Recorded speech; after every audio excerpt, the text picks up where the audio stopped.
shitting down your leg. Not that you speak for the whole black community, but like, how do you feel about Doug Williams? Like, bro, he's just trying to keep his job. And it's like the same way I feel about Jim Brown. The black quarterback to win a Super Bowl, he also works for the Redskins, so it's like, hey man, a job is a job. But I don't. Do we count Russell Wilson? Do we count Russell Wilson as a black quarterback? Can we have a? I mean, he's married to Sierra. Huh? He's married to Sierra. I don't. But like, do we really count? Even though he has a black father, do we really count Russell Wilson as a black QB? Because technically, he has a better resume. He's gonna grow some. He's gonna grow some locks on you, and then what are you gonna do? Nah, he had to get a Jerry curl first.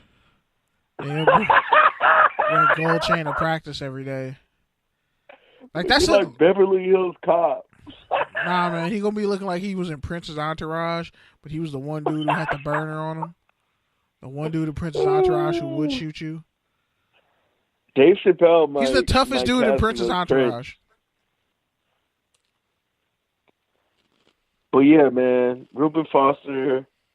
So his ex-girlfriend, I guess she's his ex-girlfriend as of this week. I don't know what the situation is. Yeah, that was. But yeah, she was on Good Morning America this week.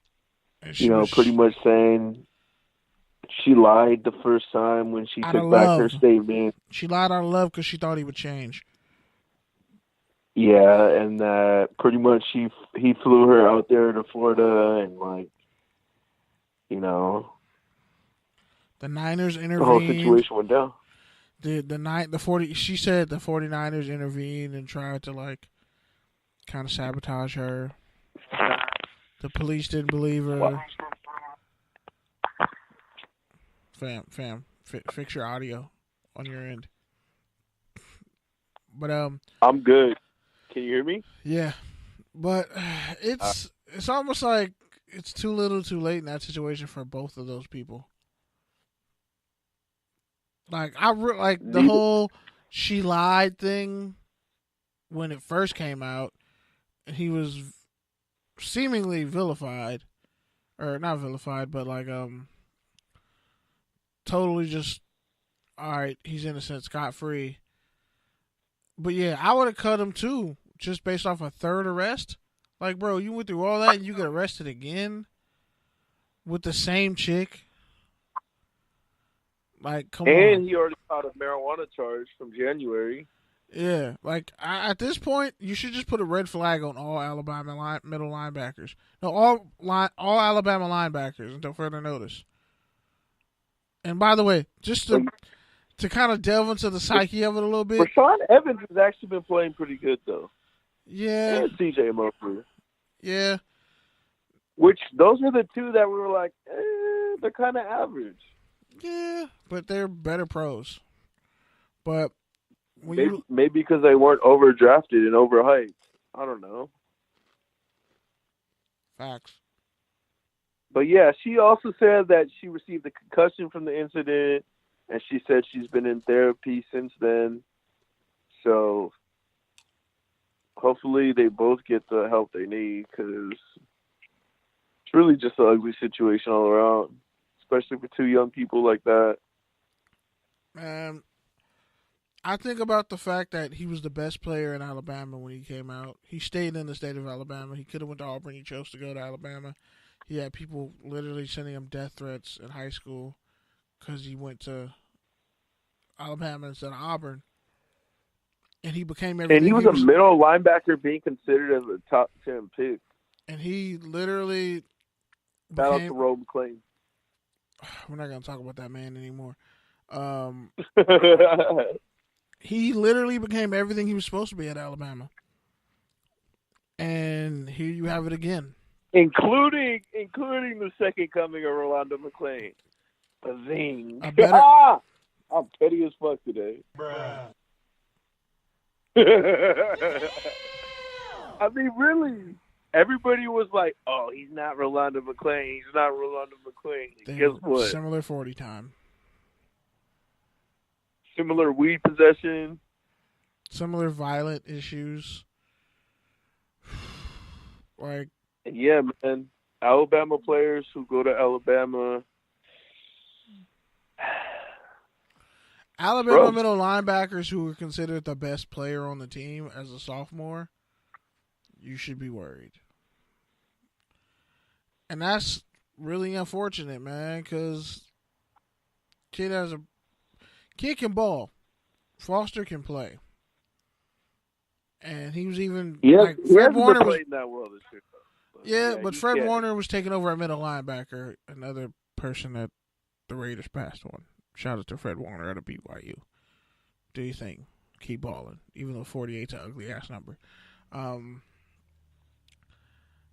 It's just there's so much bad decision making on this end when it comes to the Redskins, because he's on the exempt list. He ain't gonna play a practice.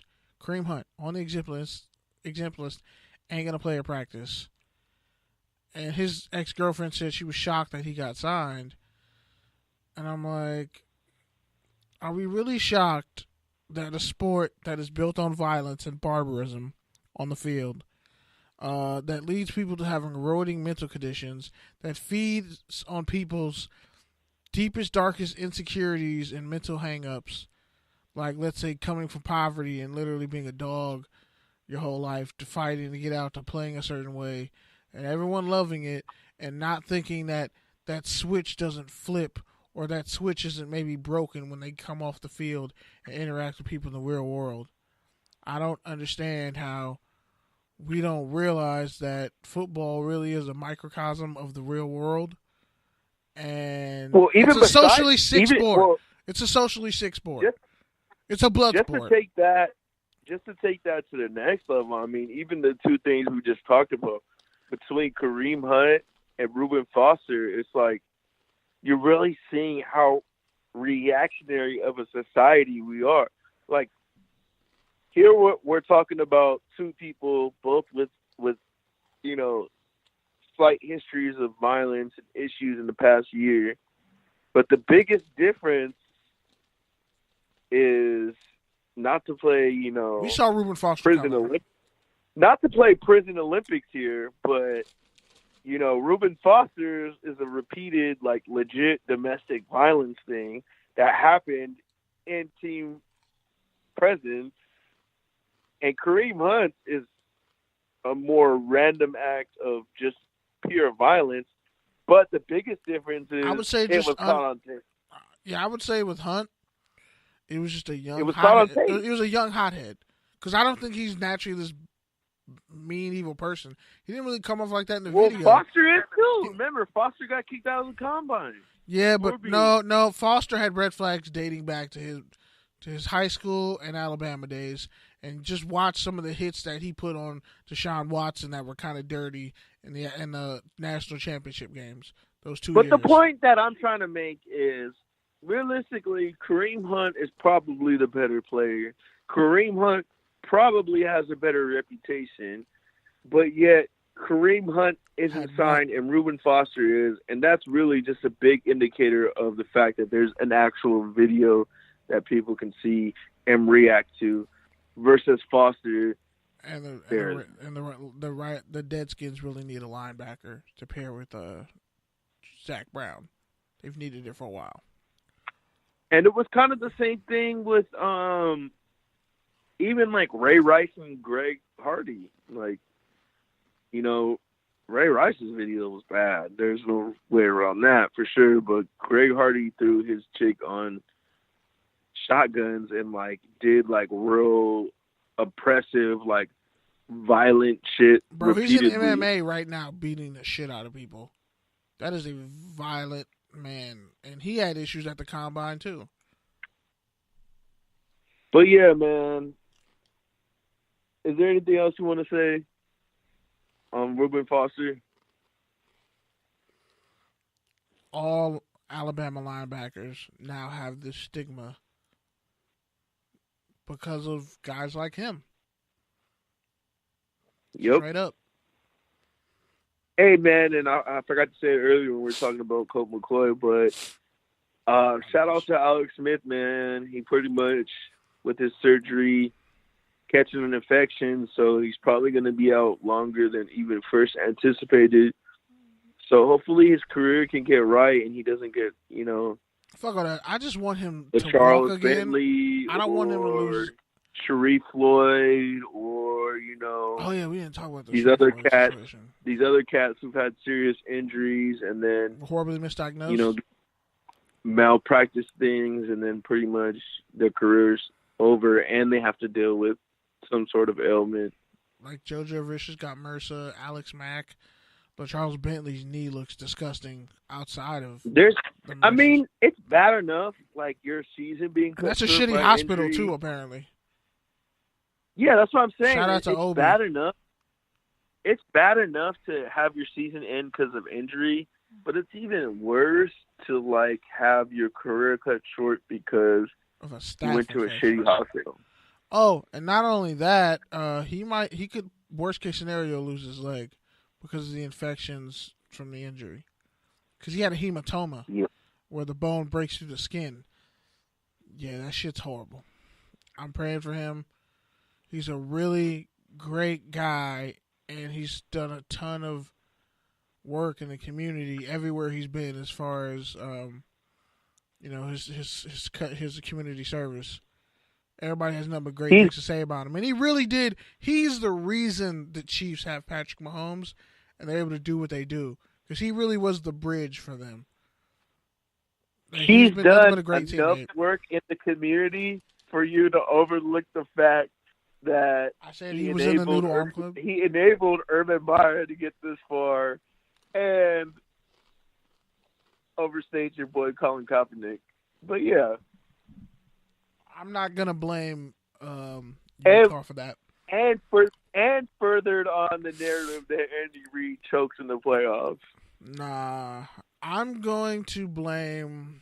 And he went to Utah. And I'm gonna blame all of those Florida. You dubbed him the king of the noodle arm. He was for a long time. He was nearly your whole entire career. He was until he showed me something in Kansas City, and I was like, all right.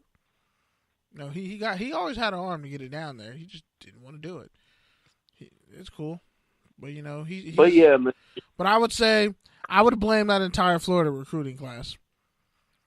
I'm blaming Florida. I'm blaming Florida as a school because the same problems they had under Urban Meyer, they're still having now.